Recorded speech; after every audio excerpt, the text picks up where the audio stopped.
మంత్రి నారా లోకేష్ గారు ఒక ట్వీట్ చేశారు. విశాఖపట్నంలో వేల కోట్ల రూపాయల విలువైన భూముల్ని తెలుగుదేశం పార్టీ ప్రభుత్వ పెద్దలు తమకు నచ్చిన వ్యక్తులకు 99 పైసలకే కేటాయిస్తూ ఉన్న నేపథ్యంలో ఏపీ హైకోర్టులో వరుసగా ప్రజా ప్రయోజన వ్యాజ్యాలు దాఖలవుతున్నాయి. ప్రభుత్వానికి ఇప్పుడు ఈ పరిస్థితి ప్రతికూలంగా మారుతోంది.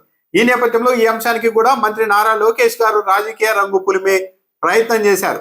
ఒక ట్వీట్ పెట్టారు. ఈ భూముల కేటాయింపుకు సంబంధించి రాష్ట్రంలో పెట్టుబడులు ఉద్యోగాల కల్పనపై వైసీపీ కుట్ర చేస్తోంది అని ఆరోపించారు.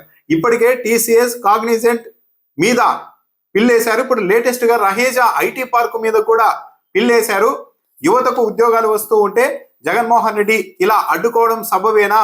ఎందుకు ఇంత ద్వేషం అంటూ నారా లోకేష్ గారు ప్రశ్నించారు. ఇక్కడ బాగా గమనించాల్సిన అంశం ఏంటంటే రహేజా సంస్థ ఒక రియల్ ఎస్టేట్ సంస్థ, అదేదో ఐటీ కంపెనీ కానీ కాదు.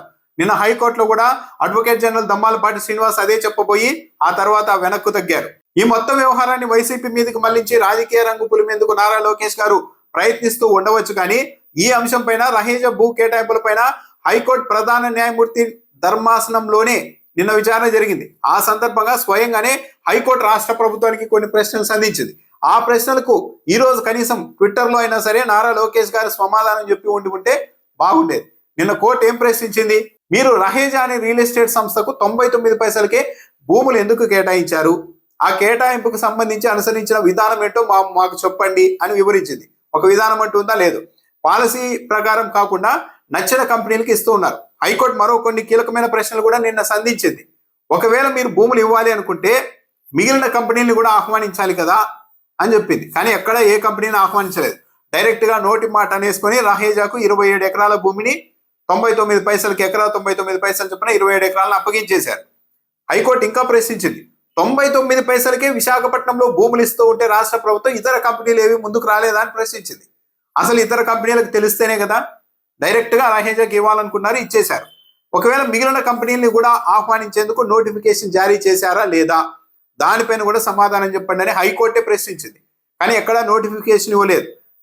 నచ్చిన కంపెనీ కాబట్టి ఇచ్చేశారు. మీరు భూములు ఇవ్వాలనుకుంటే మిగిలిన కంపెనీలకు కూడా అవకాశం ఇవ్వాలి కదా, ఒక రహేజాకు మాత్రమే డైరెక్ట్ గా భూములు ఎలా ఇచ్చేశారని కూడా హైకోర్టు ప్రశ్నిస్తూ 2 వారాలకు వాయిదా వేస్తూ విచారణ కౌంటర్లో ఈ విషయాలన్నీ మాకు సమాధానం చెప్పండి అని రాష్ట్ర హైకోర్టే రాష్ట్ర ప్రభుత్వాన్ని ఆదేశించింది. హైకోర్టు మరో వ్యాఖ్య కూడా చేసింది. ప్రజాశక్తి పత్రికలో కూడా దాన్ని ప్రచురించారు.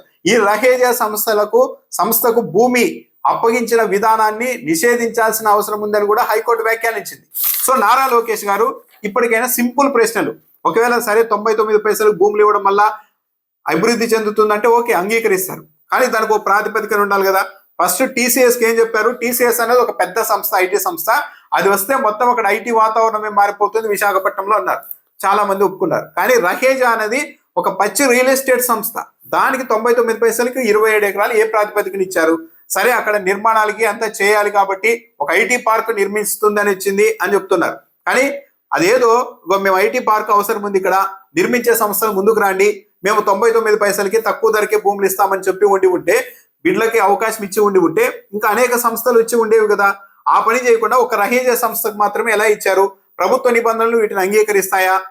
ఇలాంటివి అంగీకరిస్తూ వెళ్తే ఇక నచ్చిన వాళ్లకు ఈ రాష్ట్రంలో దేన్నైనా అప్పగించే అవకాశం ఉంటుంది కదా. ఒక ప్రభుత్వం అనుసరించాల్సిన విధానం ఇదేనా? రహేజా కంటే గొప్ప గొప్ప సంస్థలు ఉంటాయి కదా, రియల్ ఎస్టేట్ సంస్థలు, అద్భుతంగా నిర్మాణాలు చేసే సంస్థలు కూడా ఉన్నాయి కదా. వాటికి ఏవి అసలు బయటికి చెప్పకుండా, నోటిఫికేషన్ ఇవ్వకుండా డైరెక్ట్ గా ఒక కంపెనీకి 99 పైసలకి ఎకరం చొప్పున విశాఖపట్నంలో భూములు ఇచ్చేసిన తర్వాత ఇక దాన్ని ప్రశ్నించకూడదు అంటే ఎలా? ఇది ప్రశ్నించకపోతే ఇక రాష్ట్ర వ్యాప్తంగా కూడా ఇలాగే చేస్తారు కదా. 99 పైసలకి ఇష్టం వచ్చిన వాళ్ళకు కావాల్సిన వాళ్ళకి ఇచ్చుకుంటారు. ఎప్పుడైనా ప్రభుత్వాలు ఇలాంటి చేయాలనుకున్నప్పుడు 10 మందిని రండి, మీ దగ్గర ఉన్న డిపిఆర్లు, మీ దగ్గర ఉన్న కొత్త కొత్త ఐడియాలతో రాండి, మంచిగా ఏది ఉంటుందో ఆ ప్రాజెక్టు ఆ కంపెనీకి అప్పగిస్తామని చెప్తారు.